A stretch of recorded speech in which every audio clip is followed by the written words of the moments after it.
What's going on, everyone? John here from The Real Talk, back again with another review, and that is for Jojo Rabbit, which is directed by Taika Waititi and stars Roman Griffin Davis, Thomasin McKenzie, Taika Waititi, and Scarlett Johansson. And that's actually a pretty impressive cast. I mean, still, the ones I didn't mention, you got Rebel Wilson, Stephen Merchant, Alfie Allen, Sam Rockwell. It's a pretty impressive cast. So, obviously, guys, I was really excited for this film because of Taika Waititi. It got announced that this was going to be his next project after Thor Ragnarok, and I've loved everything that he's done before. And What We Do in the Shadows, I barely saw it actually this year for the first time, and it's one of my favorite comedies of the past decade. It's just so hilarious from start to finish, and I was just cracking up, and I really loved it. So I was really interested to see what Taika could do with the story, especially when it got revealed it was going to be a satire about Hitler and everything like that. So I'm glad to say that I think he pulled it off. This could have been either really good or really bad, and I felt like he was able to blend this story, this coming of age story, with the satire, and this little boy, Roman Griffin Davis. He just knocks it out of the park, and I think he's the anchor and why this movie works, because you really care for him and his character. And yeah, guys, like I said, this is a dark comedy, satire. It's hilarious, heartwarming, it's endearing. It's just all these sorts of things that just make you feel good, right? It's a feel-good movie, but at the same time, it's very emotional as well. I'm not, no spoilers here, but I found myself throughout the movie really caring for these characters, and when certain things happen, you're just like, there's one major moment that, I mean, you can kind of see coming, but when it does happen, the way it's revealed, you're just like, oh man, like, it just hits you right in the gut, and it's just a powerful scene that follows that right after. And again, with these child actors, I don't think Thomasin is, I believe she's probably like late teens or early 20s, but Roman, he's like 11 or 12, and he's just delivering great performances. But I thought those two were standout. Even Scarlett Johansson was pretty great in this movie.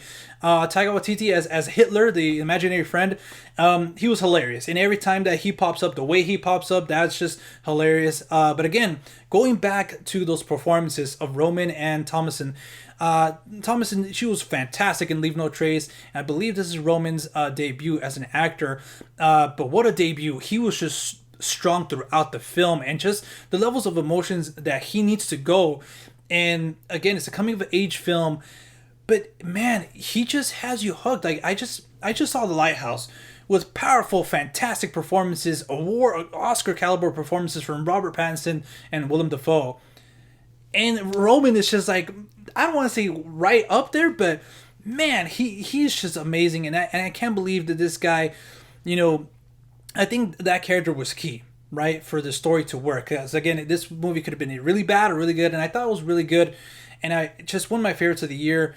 And just, again, heartwarming, a lot of stuff. It just, the themes and messages it tackles, the way it does it as well, I think is very smart. The script, the screenplay, which Taika Waititi also wrote, I thought it was very tight, and just the dialogue and the way it was filmed too. A lot of people were like, well, it's too bright. It needed to be like a World War II type film and that feel. But I feel like the way it was shot, the way it was lit as well, was kind of conveying the child's innocence, right? Because in a sense, that's what the movie is about, his innocence, and kind of growing up only knowing one thing.